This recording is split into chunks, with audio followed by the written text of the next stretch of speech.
Tony Stewart speeding, so he's at the back of the field. Also wave arounds, Gilliland, Kvapil, Yaley, Sadler, the 34. Tony Raines gets the free pass. It's Burton, Hamlin, Harvick, Newman, Ruderman. We're green.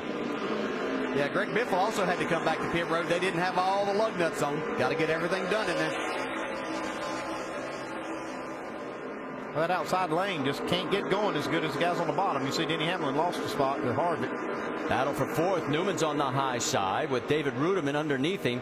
Right behind Ruderman is Jimmy Johnson. In the 24, Jeff Gordon. And I'd have to say, as far as Hamlin goes, later in the race, he might try to press that issue and make that outside work a little bit harder. Now's not the time. He wants to get in just a nice little safe spot there on this restart. Click away some laps. Just past the bottom of the hour. If you're just tuning in, we're working lap number 180 of 500. Our leader is Jeff Burton. His Richard Childress Racing teammate Kevin Harvick, who is third in the championship points, is running second. Denny Hamlin, second in the points, is running third. And there they go, 3 wide with the points leader, Jimmy Johnson. Yeah, we might see that might work next week. That doesn't work too good here at Martinsville, though. They worked it out. See where the points would be, and they quickly shift as the drivers swap positions. Jimmy right there getting around David Ruderman now, and Ruderman tucks in. And now he's side by side with the 39 of Ryan Newman.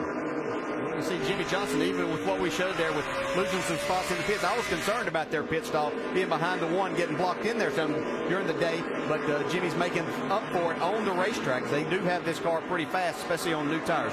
Got a car slow coming out the pit lane. No harm, nobody getting in the way there. It is the 64 Landon Castle. Ryan Newman got hung up on the outside there, as we've seen a number of times. Got past, lost 3 spots before he could get back to the bottom. There you see the difference the leader has over second and third, and then how it sort of gets a little tighter further back. Paul Menard trying to hold off the 99 of Carl Edwards. And there's Clint Bowyer right behind Carl. Now, if you're wondering what happened to Greg Biffle, he was running in the top 10. He's dropped way back. Jamie, what's the story?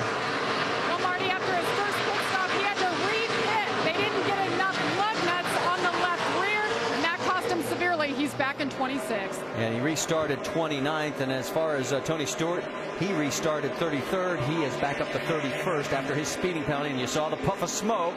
And oh man, they've been trying that coming. And Regan Smith ends up getting the worst of it, and he had nothing to do with it. Yeah, he's just a victim right there.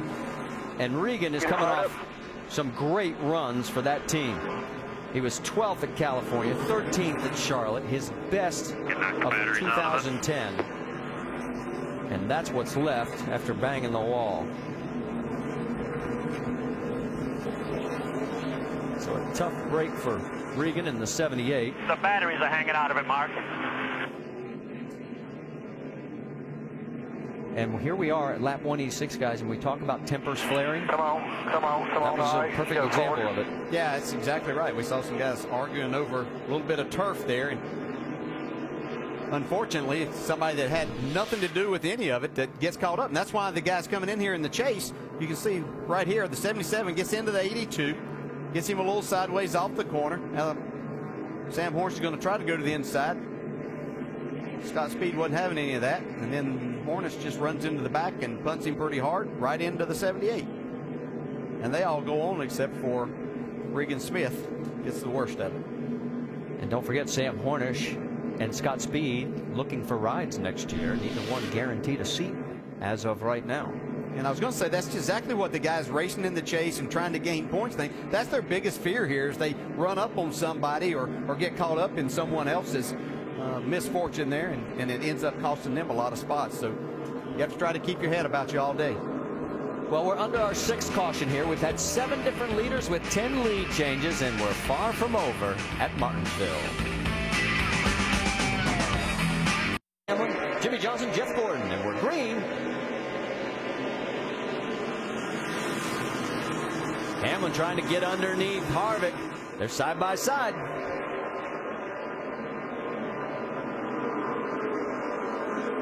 We saw Harvick hold on to this outside line before and make it work for him, but not this time. Well, it's kind of a reverse of roles there, because the 11 car was on the outside the last restart, and Harvick got by him and kind of just flip-flopped this time. Yeah, Jeff Burton did a nice job. He's doing a great job on his restarts. He's stacking a lot of people up, and he had Harvick a little off balance on that, and that allowed the 11 to be right beside him then. Newman going underneath the double-O, a little contact between he and David Ruderman. And look at Dale Jr. Jr. trying to take a peek on the inside of Ryan. Thinks better of it. Well, Jr.'s got a good race car up here, and he knew that was going to be pressing the issue and trying to go up to Ryan Newman. So just waited a second, took that spot from the 00. And now Jr. Oh, trouble. 733. Yep. And Boyer into the wall between turns 3 and 4. That was all Clint. He just drove We in hit too the wall hard. here. Left side. He had a big run. He made a pass on the outside in turn 1 and 2 and had a lot of momentum going down into 3, right behind Kurt Busch. Crank it on up, turn. Come on. I think he was getting ready to hit the back bumper of Kurt Busch, and he got on the brakes a little too hard and wheel hopped it. He was 13th at the time of the crash. It started the race in 17th. Here's another look. Right there, looks like he just locked those rear wheels up. That's a shame too, because he had a car that was really coming on the outside. He said he made a pass. Yeah, you hear it wheel hopping right there. Hang on to it. Hang on to it. All right. We hit the wall here. So we talked about that happens most of the time. Just you get that transition from the asphalt to the concrete, which is all the way through the corner. Get in there a little bit hot and a little too hard on the brakes. Exactly what happens. Perfect example. So Clint makes a turn, and he comes right down in towards the garage area. 7 cautions now for 35 laps. And look at this. Our first 111 laps, just 1. In our last 83, we've now had 6. The free pass will go to the 71 of Hermie Sadler. He'll still be 1 lap down. And we'll have a total of 32 on the lead lap, with Burton still out in front at Martinsville. As we're getting ready to complete our 7th caution, and it is Jeff Burton out front. And let's go back to the last restart, because a couple of things you guys have noticed. Well, we've seen every restart where Jeff Burton was the leader. You see right here as he comes to that lane. Now that was one previous where we had Denny Hamlin up on the outside. See, that one, he was kind of a rolling start there and got things going. But this last one, where he kind of slowed things down, he's being warned by NASCAR that not to basically is to maintain his speed. Some drivers, I think, are complaining that they think that he's brake checking. Well, let's listen to Denny Hamlin's radio. And that 31 is brake checking the field really, really bad. Yeah, NASCAR is raising Cain about it. He's done it 4 times now. And as Dale mentioned, they have warned the 31. And as we come by here, look on the right side there. You'll see that there's the 2 stripes and there's the 1 stripe. That's the area where you have to go on the restart. You can't go before the 2, and you got to be going by the 1. So. Well, they'll throw the green flag if the leader passes that second one. Then they'll start the race, and then the outside guy can go ahead and beat that inside guy. Well, we heard from Denny Hamlin's radio. Let's listen in on Jeff Burton. I took off. I don't understand what they want me to do different than that. I really don't. All I did was leave. If there's any way you could get some clarification on what they didn't like, it would help me, because all I did was accelerate off turn 4 at a steady pace and then took off. That's all I did. All right, let's go back to an earlier restart and show you what Denny might be talking about. These other guys are anticipating. Yeah, I think it's a relative thing. You see, Jeff Burton's not really doing anything. He's just sitting there, and everybody else is starting to go. Now let's look at this one. And this is pretty real. It's Burton, Hamlin, Harvick, Johnson, and Gordon. That's your top 5.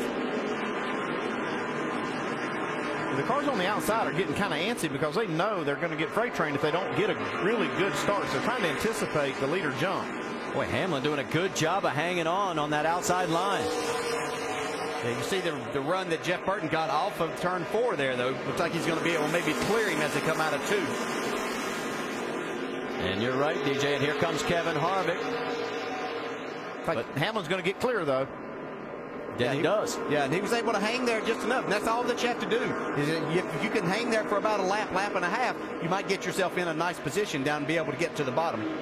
Ryan Newman's got his hands full with Jeff Gordon, and here comes Dale Earnhardt Jr. right underneath the 39. Junior having a great race today. His car is really hooked up. That is for 6th position on the racetrack. Ludeman right behind the two of them. Kyle Busch and Joey Logano side by side a little bit further back. And Junior does clear him.